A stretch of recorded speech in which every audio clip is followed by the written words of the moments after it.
Bonjour, aujourd'hui vous allez apprendre comment souder deux fils électriques. Premièrement, pourquoi souder?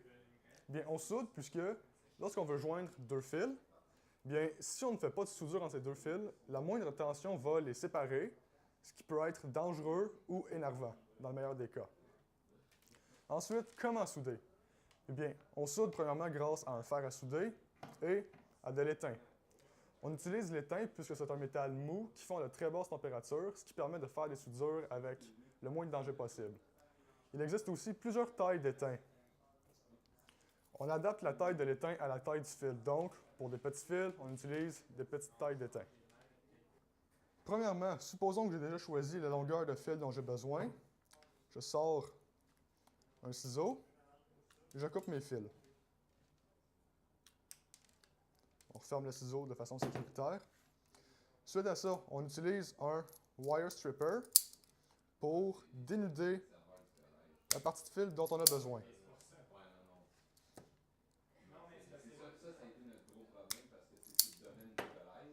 Il est ensuite important de tourner les mèches du fil ensemble afin d'éviter qu'elles ne se séparent.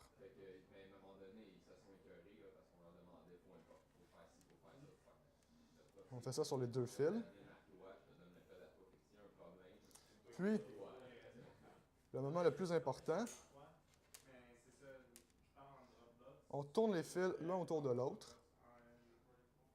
en s'assurant que chacun des fils ne dépasse pas sur le caoutchouc de l'autre côté.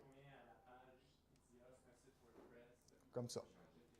Puis, on sort notre fer à souder de son support et on applique une petite quantité d'étain sur celui-ci. On vient ensuite coller celui-ci sous la partie dénudée du fil. De cette façon, le fil va chauffer et lorsqu'on vient appliquer l'étain dessus, puis l'étain fondra directement sur le fil et va se mélanger et lier les brindilles ensemble.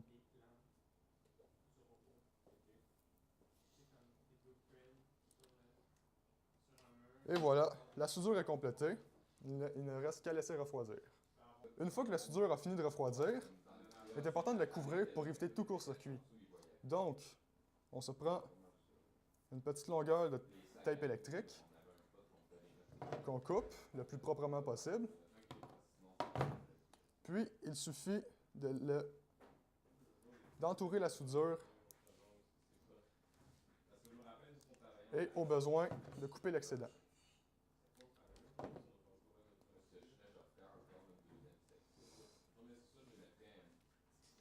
On peut aussi utiliser de la gaine thermo-rétractable à l'aide d'un fusil à chaleur. Il suffit d'avancer la gaine au-dessus de la soudure et puis de la faire rétrécir.